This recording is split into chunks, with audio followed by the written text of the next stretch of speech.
ఆఫీస్లో రాహుల్ కుట్ర తెలుసుకుని కనకం ఇంటికి వచ్చి కావ్య గురించి గుండె పగిలే నిజం తెలుసుకున్న రాజ్. షాక్లో అపర్ణ, అప్పు, స్వప్న, కళ్యాణ్, ఆనందంలో రుద్రాని. ఇంతకు ఏం జరిగింది? అసలు ఆఫీస్లో రాహుల్ కుట్ర చేస్తున్నాడన్న విషయం రాజ్ ఎలా తెలుసుకున్నాడు? మరి కనకం ఇంటికి వస్తే కావ్య గురించి గుండె పగిలే నిజం ఏంటి? అసలు ఏం జరిగిందనేది వీడియోలో చూసి తెలుసుకునేద్దాం.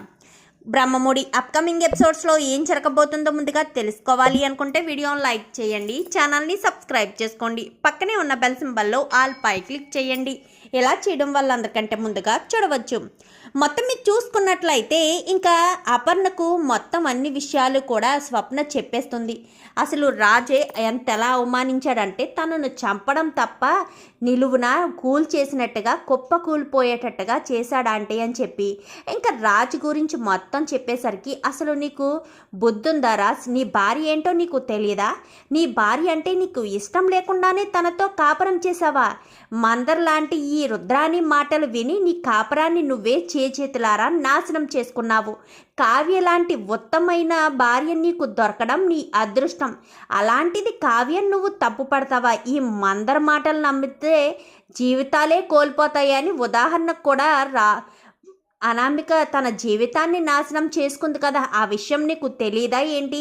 అసలు రుద్రాని మాటలు ఎలా నమ్మవు రాజ్? ఒక భర్తను వదిలేసి పుట్టింట్లోనే పడి ఉంటూ పుట్టింటి వాళ్ళు ఎవరు సంతోషంగా ఉండకూడదని చూసే ఈ మందర నీకు మంచి వాక్యాలు చెప్పిందా అంటూ మాట్లాడేసరికి ఏంటి వదిన నన్ను అంటున్నావు అనగానే నోరు మూసే రుద్రాని, నోరెత్తేవంటే మాత్రం నేను ఇప్పుడు వస్తున్న నా కోపంలో ఏం చేస్తానో కూడా నాకు తెలీదు.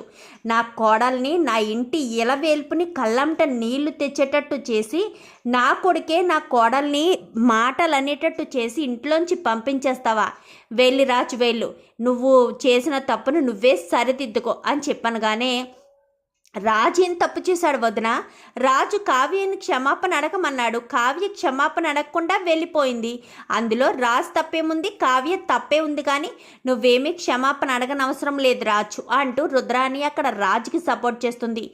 ఏంటి రాజ్, నేను చెప్తున్నా నా మాట వినిపించుకోకుండా లెక్క లేకుండా నిలబడ్డావు అంటే నీకు నా మాట కన్నా ఈ మందర బుద్ధి ఉన్న రుద్రాని మాటే విలువెక్కువ. అయితే అలాంటి తప్పుడు ఇంకా నేను ఇంట్లో ఉన్నా లేకపోయినా నీకు అనవసరం కదా అని చెప్పి ఇంకా అపర్ణ వెళ్ళి తలుపు వేసేసుకుంటుంది. ఎందుకంటే కావ్య గురించి చెప్పినా కావ్య నిర్లక్ష్యం చేసిందనే కోపం మాత్రం రాజుకి పోదు. ఇంకా మరుసటి రోజు ఉదయాన్నే అపర్ణ అమ్మ ట్యాబ్లెట్లు వేసుకుందో లేదో అని గబగబా గద్దాక వెళ్ళేసరికి రాజు రావడంతో తలుపు వేసేసుకుంటుంది అపర్ణ. నన్ను చూడ్డానికి ఎవరూ రావద్దు, అయినా నాకెవరూ లేరు, ఇంట్లో వాళ్ళందరూ నాకు నా మనుషులు కాదు, నా శత్రువులు, నా దరిదాపుల్లో కూడా రావద్దంటూ తలుపు వేసుకునేసరికి శృతి ఫోన్ చేస్తుంది. అప్పటికే రాహుల్ ఆఫీస్కి వెళ్ళిపోతాడు. ఎందుకంటే ఆఫీస్లో ఎవరూ లేకపోతే ఎలాగా అన్నట్టు ఆఫీస్కి బయలుదేరి వెళ్తాడు. వెళ్ళి వాడికి కావాల్సినవన్నీ కూడా తీసుకుని దొంగ బంగారం స్మగ్లింగ్ మొత్తం అన్నీ కూడా తీసుకుని డాక్యుమెంట్స్ అన్నీ తీసుకుని వెళ్ళిపోతాడు. ఇంకా మేనేజర్ దగ్గర నుంచి కూడా ఒక 30 లక్షల వరకు క్యాష్ కావాలని తీసుకుని వెళ్ళిపోయేసరికి ఇంకా అదంతా కూడా చూసుకుంటుంది శృతి. వెంటనే రాజుకి ఫోన్ చేస్తుంది. ఎందుకంటే ఇక్కడ జరిగిన గొడవ గురించి తెలుసుకుని రాజుకి ఫోన్ చేసేసరికి రాజు ఏంటి శృతి అని చెప్పాను కానీ సార్ ఇక్కడ రాహుల్ అని చెప్పనేసరికి ఏంటి శృతి నువ్వు కూడా రాహుల్ గురించి అంటున్నావు అనగానే ముందు నేను చెప్పేది వినండి సార్, కావ్య మేడం చెప్పేది మీరు ఎలాగా వినిపించుకోరు, ఒక్కసారి నా మాట వినాలి కదా, ఎంతసేపు మీ ధోరణే కాదు అంటూ ఎప్పుడు మాట్లాడిన శృతి చాలా గట్టిగానే మాట్లాడుతుంది. ఏంటో చెప్పనగానే రాహుల్ సార్ ఆఫీస్లో 30 లక్షల రూపాయలు తీసుకువెళ్ళిపోయారు సార్ అని చెప్పనేసరికి ఒక్కసారిగా రాజు షాక్ అవుతాడు. ఏంటి శృతి ఏం మాట్లాడుతున్నాం అనగానే నిజం సార్, 30 లక్షల రూపాయలు తీసుకు వెళ్ళిపోవడమే కాదు, పైగా ఇక్కడ దొంగ బంగారం డీలింగ్ కూడా చేశారు. నా దగ్గర అన్ని ఆధారాలు ఉన్నాయి. కావ్య మేడం చెప్తే మీరు నమ్మలేదంట కదా, నిజంగానే రాహుల్ సార్ కుట్ర చేస్తున్నారు, మీరు నమ్మినా నమ్మకపోయినా అంటూ ఫోన్ పెట్టేస్తుంది. వెంటనే పరుగున ఆఫీస్కి వెళ్తాడు. మేనేజర్ని కలుస్తాడు. అవును సార్ ఇలాంటివన్నీ జరుగుతున్నాయి, కావ్య మేడంకి మేము చెప్పాం సార్, ఆ రోజు ఆ ఫైల్ ఇచ్చింది కూడా నేను శృతినే అని చెప్పనేసరికి ఒక్కసారిగా రాజు తప్పు చేశాను, నేను చాలా పెద్ద తప్పు చేశాను, కావ్య విషయంలో చాలా పెద్ద తప్పు చేశాను, కళావతి ఎప్పటికప్పుడు చెప్తూనే ఉంది, నేనే తాతయ్యకి ఇచ్చిన మాట కుటుంబం అంటూ కళావతిని తక్కువ చేసి మాట్లాడాను. ఇదే అదునుగా తీసుకుని రాహుల్ ఇప్పుడు కుట్రల మీద కుట్రలు చేశాడు. ఇప్పుడు ఆఫీసులో 30 లక్షల రూపాయలు తీసుకువెళ్ళిపోయాడు అంటే అసలు వాడు మనిషేనా? నేను కావ్యను క్షమాపణ అడగాలి అని చెప్పి వెంటనే కనకం వాళ్ళ ఇంటికైతే బయలుదేరి వెళ్తాడు. వెళ్ళేసరికి కనకం ఇంటి దగ్గర కూర్చుని బాధపడుతూ ఉంటుంది.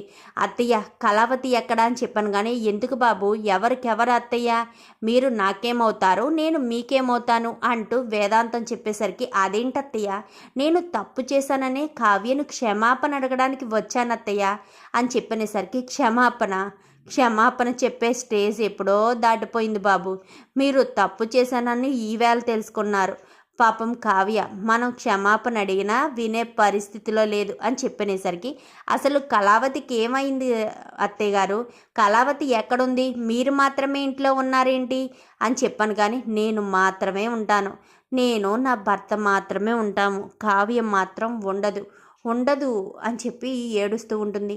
అసలు ఏం జరిగింది అత్తయ్య, మీరు ఎందుకు ఇంతేలా బాధపడుతున్నారు, అసలు కళావతి ఎక్కడుంది అనగానే చంపేశావు కదయ్యా, నా కూతుర్ని చంపేశావు కదా, నా కూతుర్ని నీ మాటలతో చంపేశావు కదా, సంవత్సరం పాటు నీలో మార్పు వస్తుందని ఎంతగానో ఎదురు చూసిన నా కూతుర్ని నిలువుగా చంపేశావు, నిలువులా కూల్చేశావు అని చెప్పనేసరికి తప్పైపోయింది అత్తయ్య, తప్పైపోయింది కాబట్టి క్షమాపణ చెప్పడానికి వచ్చాను, నువ్వు క్షమించినా అది తీసుకునే పరిస్థితిలో లేదులయ్యా, నువ్వు వెళ్ళిపో ఇంటికి అని చెప్పనేసరికి అసలు ఏమైంది అత్తయ్య గారు, ఎందుకు మీరు అలా మాట్లాడుతున్నారు, నేను క్షమాపణ అడిగితే కావ్య ఖచ్చితంగా నన్ను క్షమిస్తుంది, నాకు కళావతి కావాలి, కళావతి లాంటి భార్య మాత్రమే నాకు కావాలి, నన్ను కళావతి కాకపోతే ఎవరు భరిస్తారత్తయ్య, కళావతి ఎక్కడుంది అసలు, కళావతిని నన్ను కలవనివ్వరా ఏంటి అని చెప్పాను. కానీ నేనెవరినయ్యా నిన్ను కళావతిని విడదీయడానికి, కావ్య నీది ముడిపడిన బంధం అయితే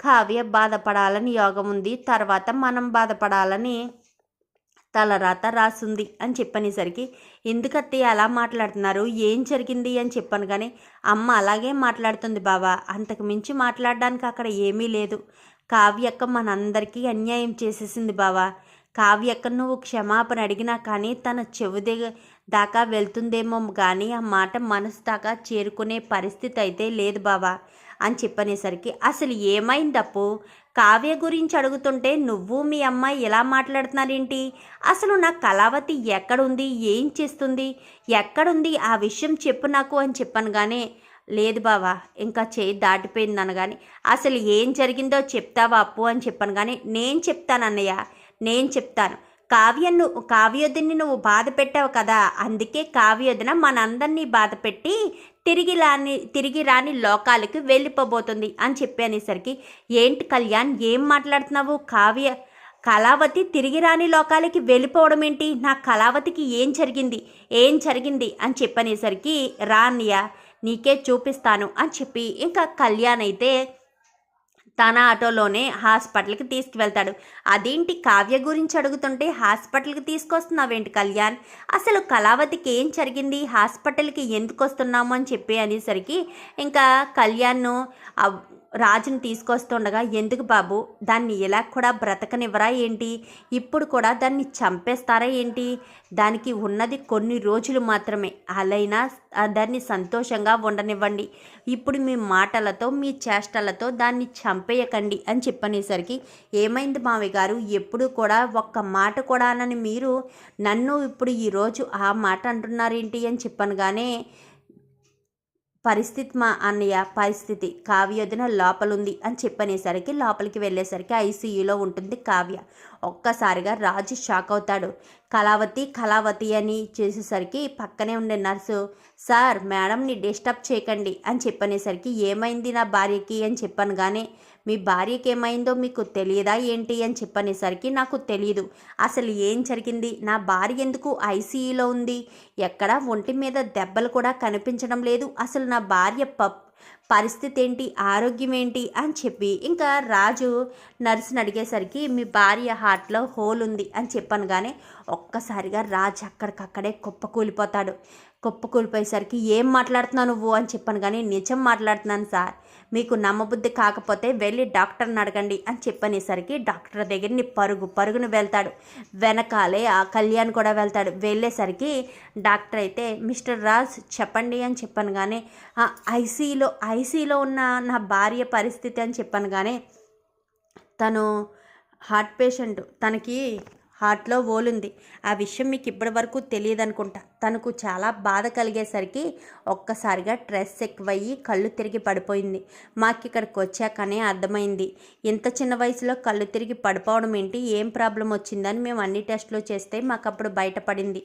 ఏం చేయలేని పరిస్థితి, చేయి దాటిపోయిందని. కానీ ఎంత ఖర్చు అయినా పర్వాలేదు, నా భార్యను నాకు తిరిగి ఇవ్వండి, ఎంత ఖర్చు అయినా పర్లేదు, నా భార్యను బ్రతికించండి అని చెప్పి ఇంకా రాజు అయితే అంటూ ఉంటాడు. ఇంక ఈలోపు కళ్యాణ్ అయితే అపర్ణకు అందరికీ ఫోన్లు చేసేసరికి అందరూ కూడా వచ్చేసి ఇంకా అందరూ కూడా చాలా బాధపడతారు. మమ్మీ నేను తప్పు చేశాను మమ్మీ, కావ్యను క్షమించమని అడిగావు కదా మమ్మీ, కావ్యను క్షమించమని అడగడానికి వచ్చాను మమ్మీ, కావ్య లేవట్లేదు మమ్మీ, నువ్వైనా చెప్పు మమ్మీ, రాజుని క్షమించమని చెప్పు మమ్మీ అని చెప్పి రాజు అయితే ఏడుస్తూ ఉంటాడు. చేసిందంతా చేసావు కదా రాజు, ఇంకేముంది, కావ్యను క్షమించమని అడగడానికి కూడా అవకాశం లేకుండా కావ్య మనందరికీ క్షమించకుండా ఎప్పటికీ క్షమాపణ ఇవ్వకుండానే వెళ్ళిపోతుంది కదా అని చెప్పనేసరికి, అది కాదు మమ్మీ, కావ్యని బ్రతికించు మమ్మీ అని చెప్పనేసరికి డాక్టర్ దగ్గరికి వెళ్ళి మాట్లాడమని సుభాష్కి అయితే సైగ చేస్తుంది అపర్ణ. ఇంకా సుభాష్ అయితే డాక్టర్ దగ్గరికి వెళ్ళి మాట్లాడతాడు. దానికి ఒకటే పరిష్కారం సార్, ఇంజెక్షన్ చేయించాలి, ప్రతి వీక్లీ ఇంజెక్షన్ చేయించాలి, ఆ ఇంజెక్షన్ చాలా కాస్ట్లీ అని, కానీ ఎంత ఖర్చు అయినా పర్వాలేదు, నా కోడల్ని బ్రతికించండి అంటూ వెనకాలే అపర్ణ చెప్తుంది. అది ఇక్కడ ఉండవు మేడం, అవి అమెరికా నుంచి తెప్పించాలి ఇంజెక్షన్స్, ఆ హార్ట్లో హోల్ ఉన్నది కూడా క్లియర్ చేయాలంటే పెద్ద ఆపరేషన్ చేయాలి, అది సక్సెస్ అవుతుందో లేదో కూడా చెప్పలేము, అయితే 50-50 ఛాన్సెస్ కూడా అని చెప్పడానికి లేదు, 99% అలాంటి పేషెంట్లు చనిపోతారని చెప్పాలి, ఎక్కడో 1% తను బ్రతికుండాలన్న హోప్స్ ఉంటే మాత్రం బ్రతుకుతారు అని చెప్పనేసరికి, నా కోడల్ని బ్రతికించండి, నా కోడలికి నన్ను చూడాలన్న ఆశ అయితే ఖచ్చితంగా ఉంటుంది అని చెప్పి ఇంకా అపర్ణ అయితే అంటుంది. మరి కావ్య పరిస్థితి ఏంటి, మరి కావ్యకు నిజంగానే హార్ట్లో హోల్ ఉందా, మరి దానికి ఆపరేషన్ ఎలా చేస్తారు, ఎలా జరుగుతుంది, కావ్య నిజంగానే బ్రతుకుతుందా, అసలు ఏం జరగబోతుందని రాబోయే ఎపిసోడ్స్లో చూసి తెలుసుకునేద్దాం. మా వీడియో కనుక మీకు నచ్చినట్లయితే వెంటనే లైక్ చేసి మా ఛానల్ని సబ్స్క్రైబ్ చేసుకుని పక్కనే ఉన్న బెల్ సింబల్లో ఆల్ పై క్లిక్ చేయండి. ఇలా చేయడం వల్ల అందరికంటే ముందుగా చూడవచ్చు.